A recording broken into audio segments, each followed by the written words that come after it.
வணக்கங்கள். பாருங்கள், கடவுள்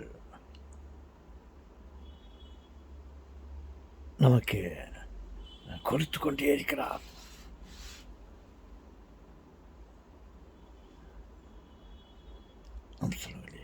கொடுத்து கொண்டே இருக்கிறார். ஆனால் நாம் தான் கொடுப்பதில்லை.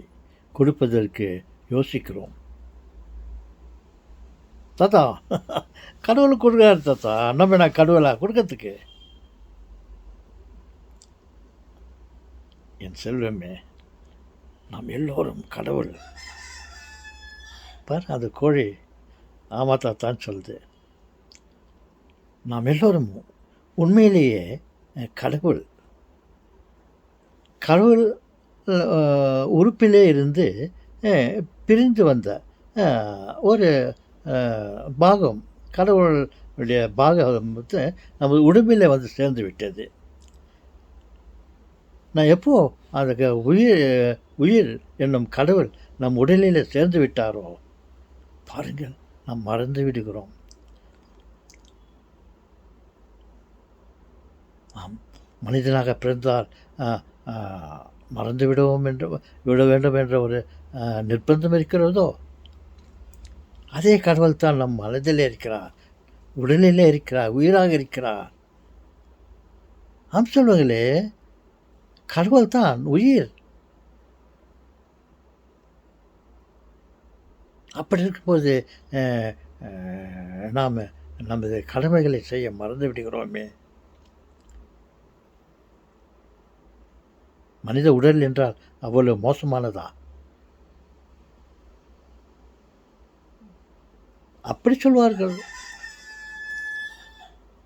பூவோடு சேர்ந்து நாரும் மணக்கும் என்று இப்படியும் சொல்வார்கள். கன்றோடு சேர்ந்த பன்றியோடு சேர்ந்த கன்றம் எதையோ சாப்பிட்டு விடுகிறது பன்றியைப் போல் என்று.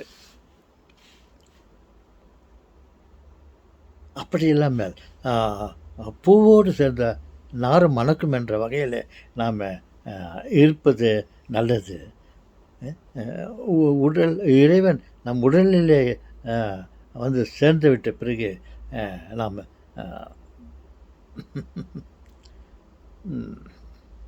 பன்றிகளைப் போல் ஆகிவிடக்கூடாது. நார்களை மாதிரி நமது உடம்பை ஒரு பூவாக நினைத்து கொண்டு அந்த பூவில் சேர்ந்த அந்த நமது உடலானது ஒரு நாரை போன்று வைத்துக்கொள்வோம். எப்போ அது கடவுளோடு சேர்ந்து விட்டதோ, இந்த நாரை மணக்க வேண்டும். அந்த வகையில் எல்லாம் ஓகே சொல்லுங்களே.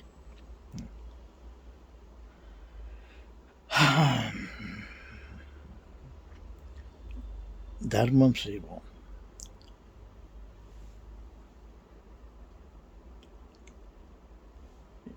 எப்போ கடவுள் நமக்கு பல நன்மைகளை செய்து கொண்டே இருக்கிறாரோ, அதே மாதிரி நாமும் நம் அயலாருக்கு நன்மைகளை செய்வோம். ஓகே, புரிந்து கொண்டிருப்பீர்கள் என்று நினைக்கிறேன்.